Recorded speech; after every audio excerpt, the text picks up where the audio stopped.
As a retired Navy Admiral and Navy SEAL, I'm often asked, how did I get involved with this brain health project? I mean, I don't have a background in neurology and neuroscience and medicine. I'm certainly not an economist or a psychiatrist. I don't have anything technical for that matter. But frankly, the answer is simple. I've come to realize over my 40 years of leading men and women on the battlefield and in the classroom that there is nothing more important than brain performance. I mean, a brain that can think critically, that can function under stress, a brain that is resilient in the face of trauma, a brain that is creative, that is thoughtful, that is socially active. I mean, we all need and want that kind of brain. Yeah, I've seen the effects of combat on some of the strongest soldiers imaginable. And over the course of the past 20 years in the U.S. military, our rates of suicide have skyrocketed. Domestic abuse is on the rise. Depression and lack of motivation have really taken their toll on previously high-performing soldiers. And all of this is a function of brain performance. I know that had we focused more effort on giving these soldiers strategies for improving their brain health and their brain performance, it would have been far better than just giving them another energy drink and saying, press on. And frankly, we probably could have saved quite a few lives in the process. Also, like a lot of you on this call, I'm sure, I've had a family member who suffered from dementia or Alzheimer's. My father-in-law, who was this great, gregarious, outgoing, fun-loving, thoughtful man, was turned into a shell of himself when he contracted Alzheimer's. And while right now there's no cure for Alzheimer's, we do believe that with certain cognitive strategies, we can reduce the effects of some of these debilitating diseases. Now, recognizing that with good brain health performance, we could change the long-term outcome of soldiers, family members, and other folks that I loved, frankly, it made it an easy choice for me to join this brain health project. For me, as the Secretary General mentioned, I was the chancellor of the University of Texas system for about 3.5 years. And that system is fairly large. It has over 230,000 students and about 100,000 employees and healthcare workers. And Dr. Sandy Chapman invited me up to the University of Texas at Dallas to see the Brain Health Institute and the Center for Brain Health in 2016. Sandy had this belief that we could improve cognitive performance as we age. We could, in fact, double brain performance in a few years, and that people could be just as sharp, just as mentally active, just as socially engaged in old age as they were when they were young. She kind of fought against this conventional wisdom that said, well, with age comes cognitive decline. And I will tell you, she was unrelenting in her belief that if we could marry the science of brain health, the evidence-based, peer-reviewed, heavily documented, clinically proven science with strategies for improving brain performance, then we could increase the core cognitive functions.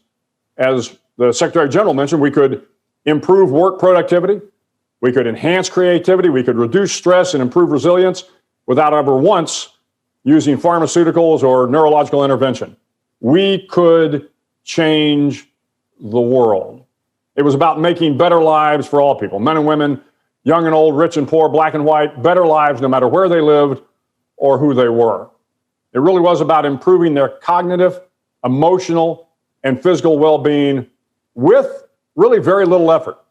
And this is not just some hope for the future. This is now. But in order to make this happen for all those people, we have to get the word out. We've got to incentivize people to act accordingly. We've got to encourage policymakers to think about brain performance as part of their health care. It was stunning to me to realize that every year I was in the military, I went for a physical exam. And not once in 37 years did a doctor examine the health of my brain. There wasn't any requirement. There was no policy in place to do that. My heart, my lungs, my GI tract, everything else was checked, but not my brain. The doctors would just say, how you feeling? How you feeling today? Never once did they try to determine whether my brain performance was in keeping with my physical health. You know, Sandy and I talked about brain performance and a brain health revolution. I remembered growing up in San Antonio, Texas, and watching another health revolution unfold. In 1963, my father had a heart attack while he was stationed at SHAPE headquarters in France. Now, the doctor said it had something to do with a lot of cigarette smoking and his fondness for Kentucky bourbon.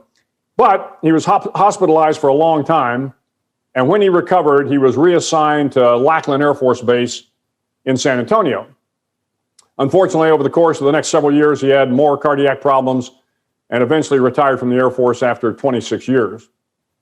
But soon after he retired, there was an Air Force doctor who started telling the world that exercise was a great way to improve your heart. Now, remember, this was the 1960s. And that doctor, suggested that people start walking, jogging, running, anything to get them moving. And interestingly enough, the medical community was not very supportive of this idea that those with weak or damaged hearts should start jogging. In fact, one cardiologist, upon hearing this medical recommendation from the Air Force doctor, said that if people started following this doctor's advice, they would be dying in the streets. But my dad trusted the Air Force. So he listened to the doctor and he began jogging. First, just around the house, and then around the block. Now, admittedly, when he started every morning with a jog around the house, it was pretty annoying. But as the months and the years went by, he felt better with age. The Air Force doctor was so convinced of his findings that in 1967, he published a small book called Aerobics. And with that, Colonel Kenneth Cooper started the fitness revolution. My dad lived to be 89 and had cancer, and had cancer not gotten him, he probably would have lived a lot longer. But by changing our habits just a bit, by moving, as Dr. Cooper recommended, the rate of heart disease has fallen dramatically over the past 50 years, from over 550 deaths per 100,000 to less than half that number by 2000, and it continues to decline. So as I toured the Center for Brain Health and saw Sandy's vision, I mean, it was this epiphany. It occurred to me that brain performance was the new fitness revolution. Imagine if we could do for brain performance, what aerobics and the fitness revolution did for physical performance. Healthier, happier, longer lives. So Sandy and her team developed this marriage of science and cognitive strategies. And frankly, over the past 2 years, I've seen the results of this work. The Brain Institute has helped thousands of military and civilians, corporate executives, school children improve their brain performance. They've helped my tribe, the Navy SEALs, prior to and after combat deployments. They've worked with these under-resourced students to help raise their test scores by 50%. They have published over 1,000 academic papers on the subject of brain health. But it wasn't really until I saw the strategies in action that I really appreciated the work they were doing. A very close relative of mine who suffers from Asperger's had trouble in social settings. After just a few sessions with the folks at the Brain Health Institute, his ability to function in a social setting improved dramatically. My wife, Georgianne, has gone through what we call the SMART training. And in that SMART training, she started with this functional test to determine her baseline in 4 different areas. Cognition, this was integrated reasoning, innovation, abstract reasoning. Interaction, this was the social support, compassion, engagement, well-being, happiness, satisfaction, resilience, and mood. And then finally, daily life. What was her outlook, activities, sleep activities, and fitness? All areas that give the person and their coach an understanding of their brain health. Then after reviewing the results, my wife Georgianne received an action plan and strategies for how to improve each of these cognitive areas. Simple things like no multitasking, time to meditate. When reading, think of the big ideas to force your brain to think strategically, and a whole lot of others. And then next she met with a coach who provided her additional counseling on her test and the strategies. Then she put those strategies into daily practice and continued to train with them over the next several months. And finally, she did a follow-up test to determine any changes in cognitive strength. Needless to say, the results were impressive. She had improved in all categories. And as her husband, I can tell you I've noticed the positive change. In healthy adults, these strategies have been shown to improve decision making, goal setting, innovative thinking, and what we call kind of fluid intelligence by over 30%. And this was evident in Georgianne. In people struggling with dementia and Alzheimer's, these simple strategies can also help reduce cognitive decline by 30%. And most significantly, by using these techniques, a healthy performing brain can decrease depressive symptoms by almost 60% and stress-related symptoms by over 40%.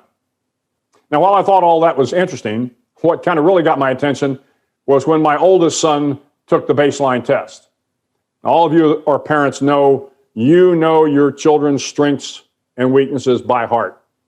And I was curious to see what this cognitive test would reveal.